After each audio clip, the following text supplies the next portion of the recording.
Hello, everybody. Welcome back to the Full Court Press. I am your host, Drew Duncan. We're live on 99.5 ESPN Radio, Emporia's home for sports.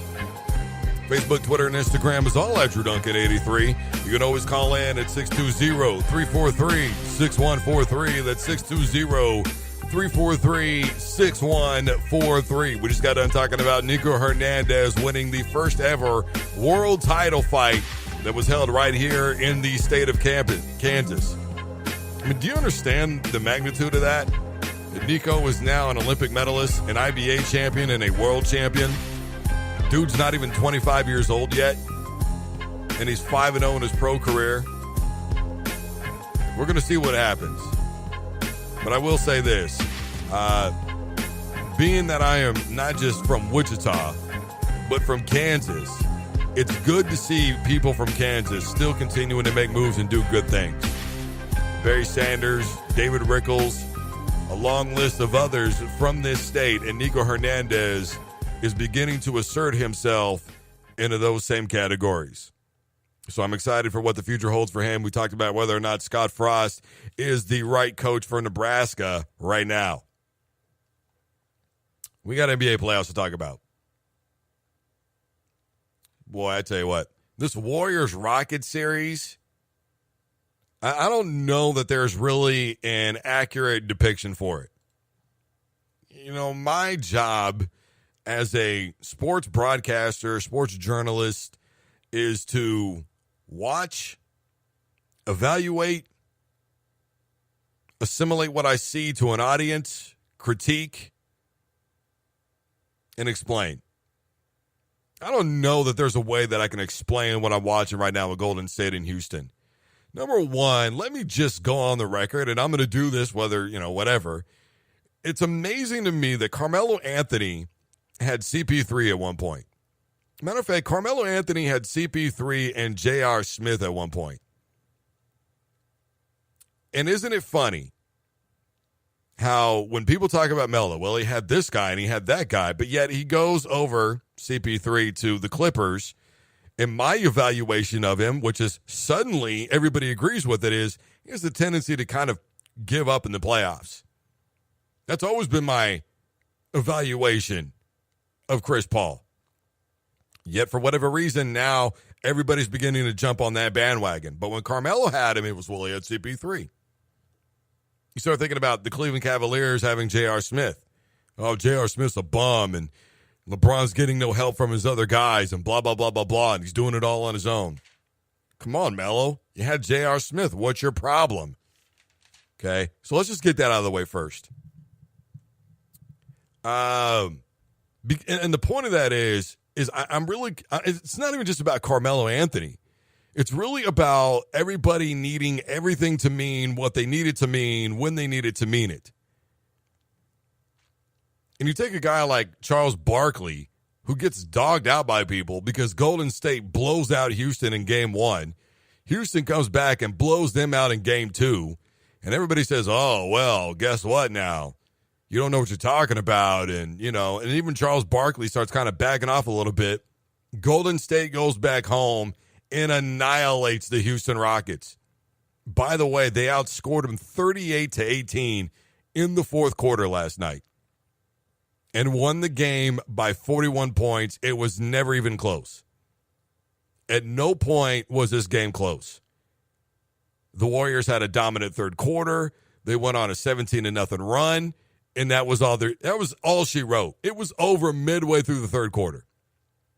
The fourth quarter was just the icing on the cake. And let me tell you something. I was looking so forward to this series. I couldn't wait.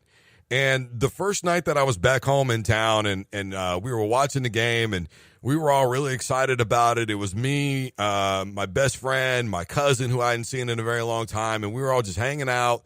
And it was Wednesday night, and we were just watching the game. And, I mean, it was an ugly nightmare.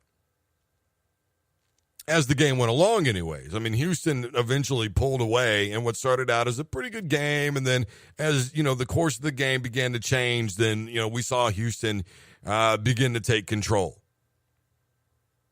Last night was not that at all. last night was Golden State opening and closing as a defending champion should. We saw the MVP, Kevin Durant, who I am really tired of people, again, for whatever reason, refusing to give this man the credit that he deserves. And even though Steph Curry had a phenomenal night, remember, Steph really didn't show up until the second half of that game. I mean, he didn't really pop up numbers until about the third quarter because in the first half of the game, if I remember correctly, he was 1 out of 9 or somewhere in that neighborhood shooting three-pointers. He wasn't really doing that great. It was in the second half where we saw Steph Curry come out of his shell. And by the way, this was a team victory. You know, Draymond Green's another guy that does not get enough credit for what he does. 17 boards last night, 15 of them defensively, put up another 10 points. He plays defense in a way that makes people worried about going inside. It's really all there is to it. And by the way, last night, not a technical on Draymond. Should have been on you-know-who, but it wasn't. And, that's the thing. You look at this team, and it's almost as if they're constantly an easy target, right? If anything happens, if any altercations happen, Draymond is like, it's him. It's his fault. He started it. It's automatic.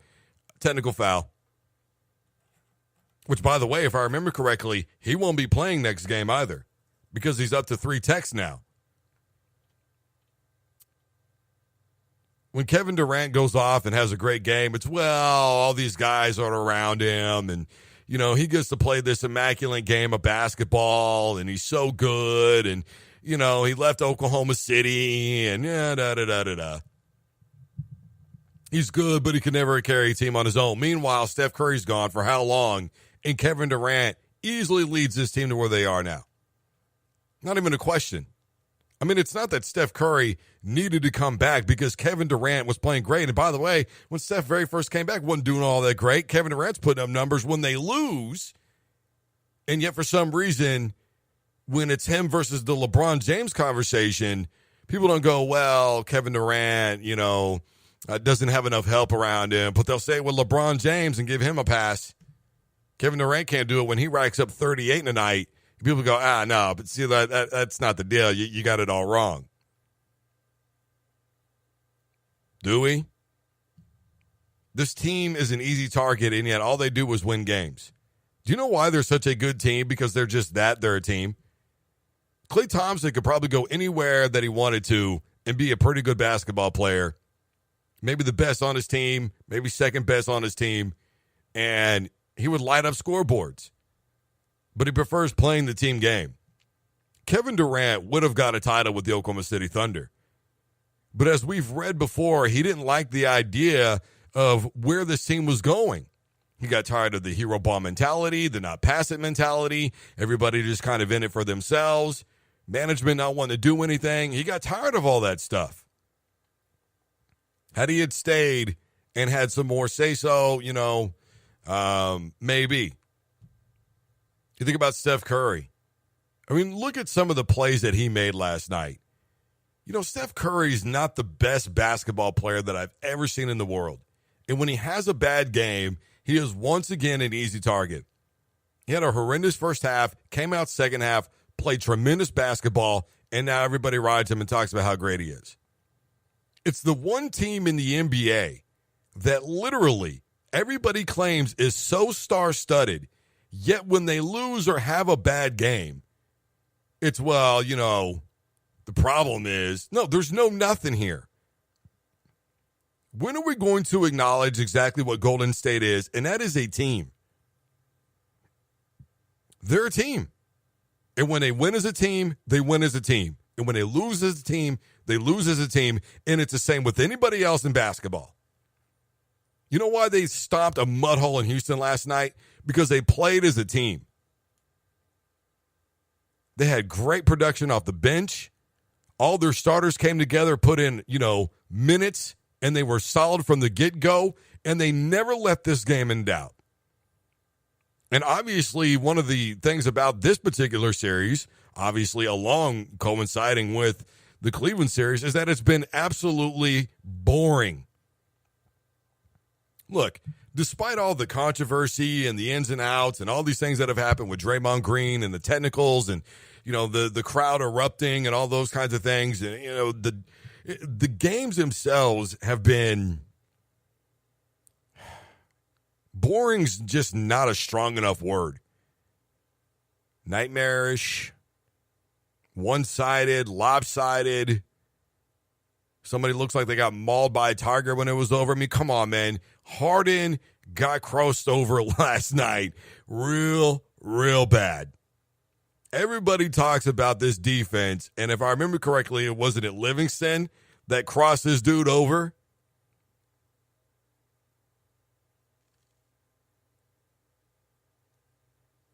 The Houston Rockets may have a lot of nice little highlights, and those are the ones that a lot of people are getting shown. But you know what Golden State has that Houston doesn't? Is a team mentality. You see, the Houston Rockets are still three great individuals in Ariza, Chris Paul, and James Harden that have yet to learn how to play this team game on a consistent level. Paul had 13. Ariza had 6. Harden had 20. And there's two things that, again, do not happen. Number one, Golden State doesn't get credit for the kind of defense that they put in that game. You know what it was is Chris Paul's just not that good of a player. And, James Harden is still kind of learning the ropes on how to carry a team. And, Ariza's pretty good, but he doesn't have the experience or, the willpower, or enough in him to carry a team. PJ Tucker's a solid player. He'll give you some minutes, but he's not that great. Yeah, they're all in the NBA because they're not that great. There's 30 teams in the National Basketball Association, and I don't think anybody's got one roster that has more than 18 or 20 players on it. And you're going to tell me that they're in the NBA because they're not that great. They got this far because they're not that great. You know what's happening here in these finals, especially in the Western Conference Finals? You're seeing two teams that are so hell-bent on dominating and proving who the real champion of the Western Conference is going to be, that when they play at such a high level that they just abolish the other team, basically, and they dominate so hard that it looks like the other team's just not that good that night. Instead of giving the true appearance of, look, one team played great offense and great defense, which is what really happened, and it's happened in all 3 games in this series.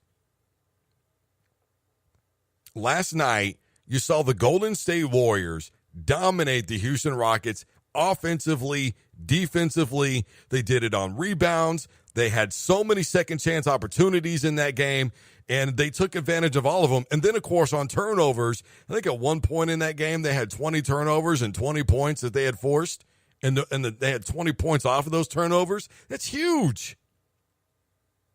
You didn't see the Warriors go to the free throw line a whole lot in that game, but they were 17 out of 18 shooting free throws. By the way, they shot 52% as a team. And from three-point range as a team, they shot 40%. Now, of course, Steph Curry was 5 out of 12 of those. But the point that I'm making is this. And this is real simple, guys. When you play as a team, you win games. And the Houston Rockets, they're going to lose this series. And I said from the outset it was going to be 4-1 if they were lucky, 4-2 if they played really great basketball. And it's not because the Warriors have all these stars on them and they're basically what you would call a dream team. That literally has nothing to do with it. It is because James Harden, as we've seen, turns the ball over when it's time. It's because CP3, as we've seen, kind of loses steam. I don't know if it's a conditioning issue or what, but he just runs out of gas. Ariza, he's not going to carry this team, and we all know that. This is not a team that was built around a team mentality. This is a team that was built on, hey, if we can get a bunch of guys in here to score and 2 or 3 guys that can maybe facilitate at any given moment that we need them to, Harden, Ariza, Paul, let's see what we can make happen here. Let's see what we can do with all these guys who are facilitators. But then you find out that they're not just necessarily facilitators, but they're also selfish, and their ball handling can get so sloppy that it causes a lot of problems. And that is the issue that we saw last night with the Houston Rockets. They got exposed for what they are. And that is a team that is really good with great individuals, but they're a team that has yet to learn how to be a great basketball team, unlike the Golden State Warriors, who Kevin Durant walked into already understanding that mentality. And if you don't get that, then I don't know any other way to explain it to you. Because anybody who's ever played sports knows that it doesn't matter on paper how great you are. Look at the Kansas City Chiefs this year as a perfect example. On paper, they should have the best offense in the entire NFL.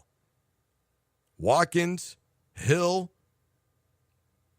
come on, Hunt, the cannon that Patrick Mahomes kid has on him, Travis Kelce, pretty solid offensive line. They should statistically have the best offense in the NFL on paper. But if they don't play as a team and anybody starts losing respect to that line in the locker room, believe me when I tell you, it'll go to hell in a handbasket real quick. That's how easily it falls apart. And we saw that last night for Houston. I think Golden State dominates again. I think they take the series 4-1, and that's that. I don't see Houston being able to recover from this kind of a beatdown twice. I really don't. They came out determined. They didn't want to go out like that, and I get it. They didn't want to lose this series in that way. But I'm telling you right now, we are finding out that the Golden State Warriors truly understand the team game. Whether you like it or not, it's just the truth. 620-343-6143 is the number. That's 620-343-6143. Facebook, Twitter, and Instagram is all at Drew Duncan 83.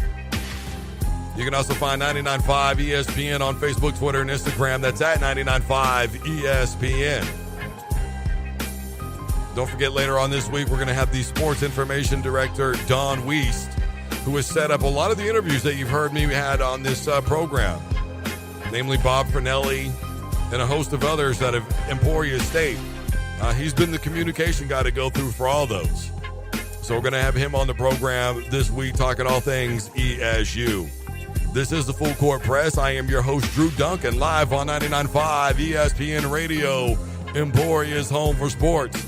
We're going to take a quick break. When we come back on the flip side, we have plenty more to get to. I'm going to break up this finals a little bit. I'm going to break up the basketball talk and interrupt it with some MMA. We'll be back right after this. Don't you dare touch that dial.